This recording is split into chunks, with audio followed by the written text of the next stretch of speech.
is Linda Jo Martin. I am known as the Book Lady here on BookTube, and today I am going to be telling you what I read during the month of July 2020 and what I will probably be reading during the month of August 2020. And at the end of the video there will be a life update. So getting right into it, during the month of July, I started the month by finishing up I Capture the Castle. It was a June read-along that I hadn't quite finished, so sure enough, yeah, I finished that book and it was really good. It was about some children, teenagers, a family living in a dilapidated castle and just living their normal life. It was pretty interesting. I enjoyed it very much. I recommend that one to everyone. So the next book that I finished was The Calculating Stars. I read this for the Pop Sugar Reading Challenge. Of course, all of these books I try to make them fit into the Pop Sugar Reading Challenge one way or another, because I still have hopes of finishing all 50 prompts of the Pop Sugar Reading Challenge during this year, and they wanted me to read a book that had won some kind of an award during 2019. Well, that was a long introduction for this book, The Calculating Stars, which won the Hugo Award, which is for science fiction. It is sort of post-apocalyptic, but the apocalypse, the problem, took place in the first chapter. And then the rest of it was adjusting to that and going on with their lives, and the woman who is involved wants to be an astronaut, and there are some issues with women not being able to be astronauts. This actually is a strange book because it's an alternative history. It is set in the 1950s, but anyhow, moving on. It isn't my favorite book ever. It won a couple of awards, not just the Hugo Award, but I ended up thinking, I wondered why they chose that particular book, because I didn't think it was the best ever, and there was a lot of sex scenes in there that were kind of uncomfortable for me, and it just seemed like the only way the author had of showing you that she had a great relationship with her husband was to have a sex scene. And then I had the audiobook version, and the person who was reading the book, whenever there was a sex scene, she would take on this ridiculously seductive voice that I really did not appreciate, and there were other things about her voice that irritated me, so let's move on from there. Anyhow, I finished the book, and the next one that I finished was The Broken Girls. Really enjoyed this book.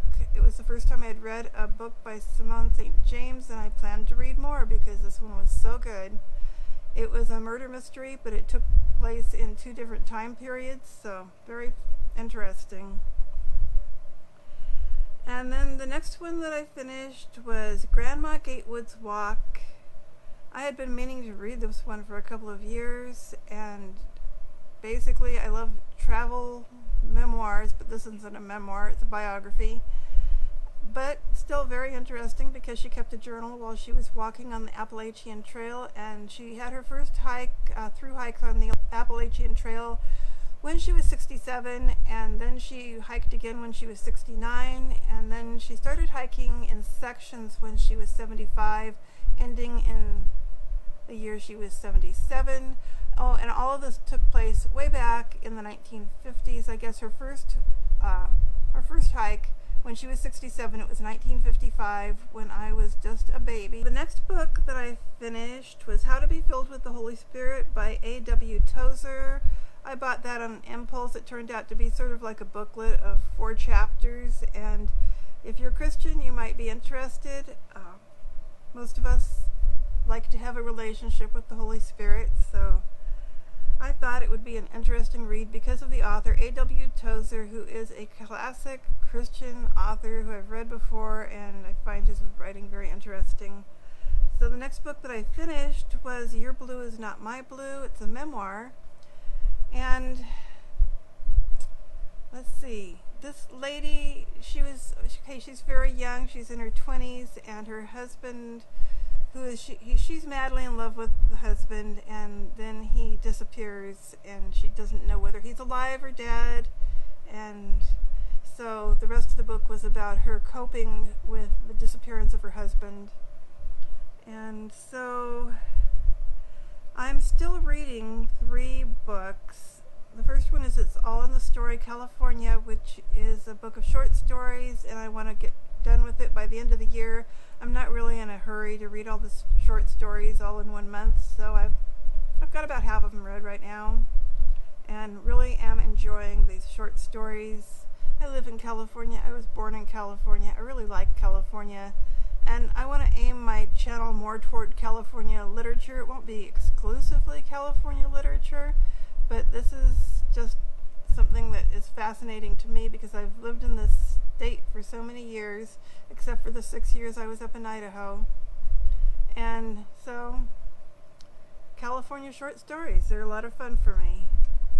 And then I'm also still reading The Creative License. I'm very close to the end of that book now. It is an art book. I've been reading it for months. Not a fast read for me. And then I'm also still reading Finding Divine Inspiration, which is a Christian book about creativity. And let's see. I'm also still reading, this one, I actually have a copy of it right here. Light on the Devils. It sounds really sinister, I know, but the Devils are 3 mountains that aren't very far from where I live. And the subtitle of this is Coming of Age on the Klamath. It is a memoir of a girl who grew up here in the 1960s.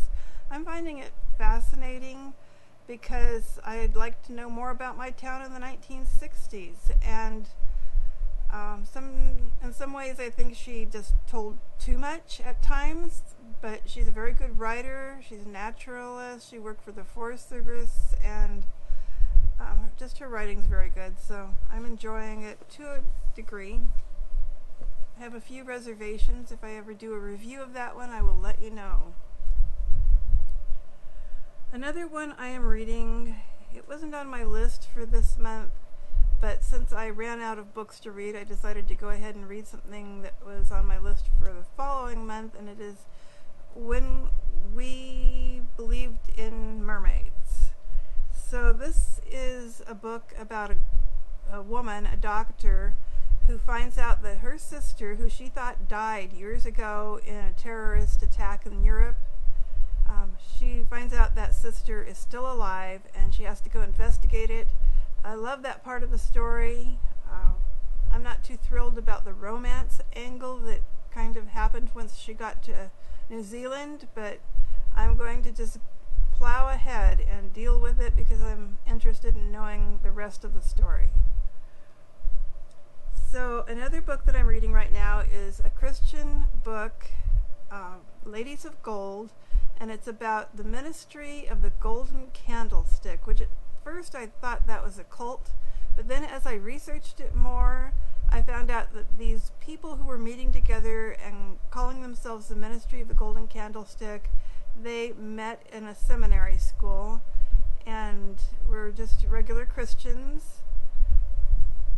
And it's very interesting, the things that they went through, some of the experiences that they had, and so I'm enjoying that, but I'm only reading 5 pages a day. I might finish it by the end of August, I don't know. So, let's talk about more books I plan to read in August. This is my TBR list. And I'm going to start with Blindness by Jose Saramago. I'm not sure if I'm going to start that one at the beginning of the month. I mean, okay, it's already the 2nd of August, and I am at some point in this month going to take an extended trip in my van, and I will probably listen to that while I'm driving, if the person that's going with me will agree to that. I have not talked to that person about this yet. So the next one I'm planning to read is Know My Name by Chanel Miller, and this is a memoir by a woman who was a victim in a very high-profile rape case that went to court and was in the news. So she wanted people to know who she was, and I'm looking forward to hearing her side of the story in the memoir. And then the next one that I will be reading, I have a copy of it. I bought this in the paperback, Lincoln in the Bardo by George Saunders. I got the paperback because it has a very unique format, and I wanted to be able to enjoy the format, which I would have lost entirely if I had just listened to an audiobook.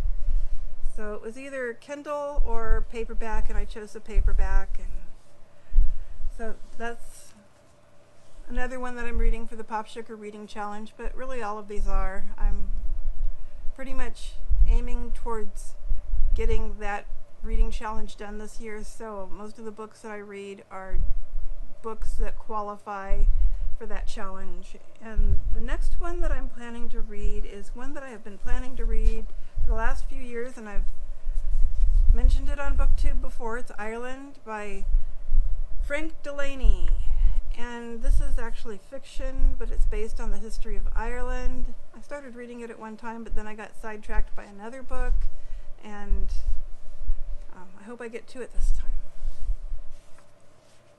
And so the last one that I had on my fiction list is Devoted by Dean Koontz. I have never read a book by Dean Koontz. I know he's a horror author, so I'm expecting to read a horror book, and I know it's about a dog. Maybe it's the dog that is so devoted, I don't know.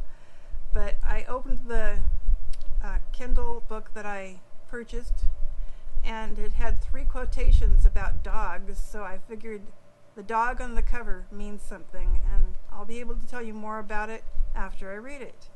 Hopefully I'll be able to get to it this month.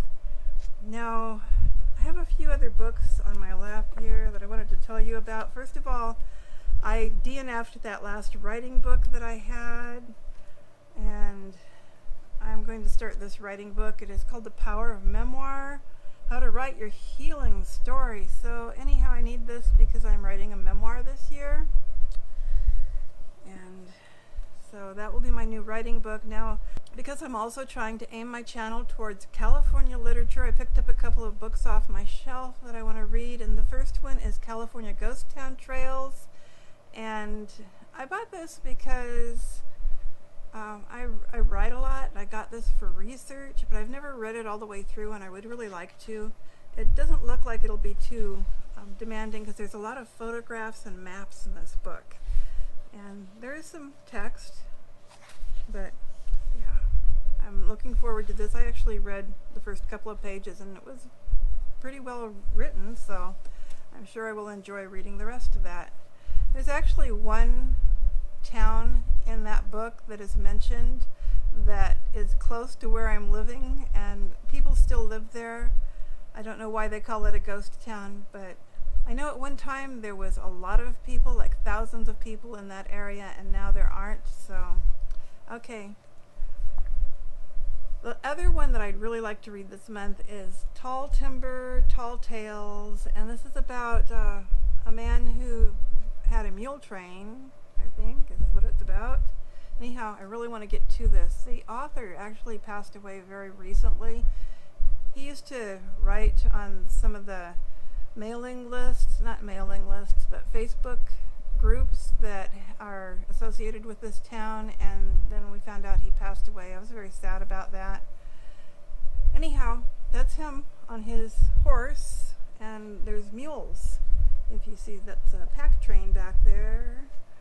So I'm looking forward to reading that.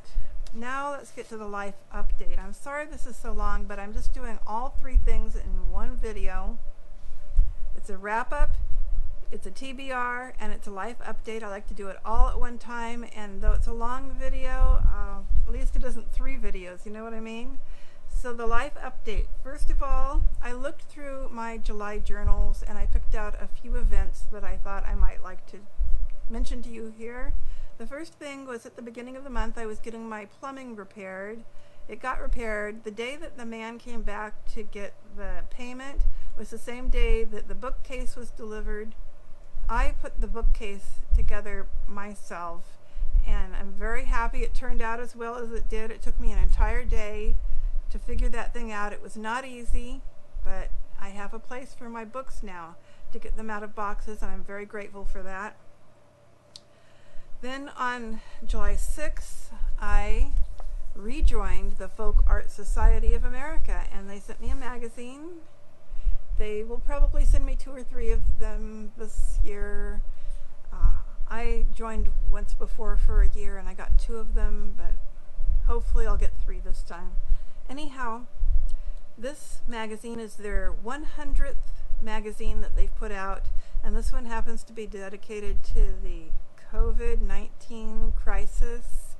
And this illustration on the cover is, well, it's I guess a saint or something like that with a COVID crown, and it's also got, well, it's whittled, it's made out of wood, but it's also got some found objects like these hypodermic needles. So I'm going to just give you a little close-up of that. And then on the back cover, there is Pray for Us, Saint Corona. And so each one of these magazines features a lot of different artists and types of art that they do that is considered folk art, which is, you know, it's all over the place. This one is about a whirligig park, environmental art. So I enjoy reading these things. I considered my art to be folk art, so I'm into that. The next thing that happened was on the 13th, I had a birthday, and because I'm 68 this year, I celebrated my birthday by taking a nap. I also got a few phone calls that were really precious to me, like from a friend up in Idaho and from my sister, and I received a nice email from my brother, one of my brothers, and heard from a couple of my children, so it was all very nice, and very much appreciate that contact. So the next day after that, the 14th, was my anniversary of my becoming a Christian. I have been a Christian 7 years now. I became a Christian, I was saved, born again, the day after my birthday when I was 61. So that's significant to me. And then on the 14th also, I finished doing my taxes and submitted them, and they were accepted. And I wanted to let you know that there's nothing more motivating than the last minute. So I'm glad I got those taxes in, and took a lot of stress off of me. But when you know that you're going to have to pay instead of get money back, it's like no motivation to do it ahead of time.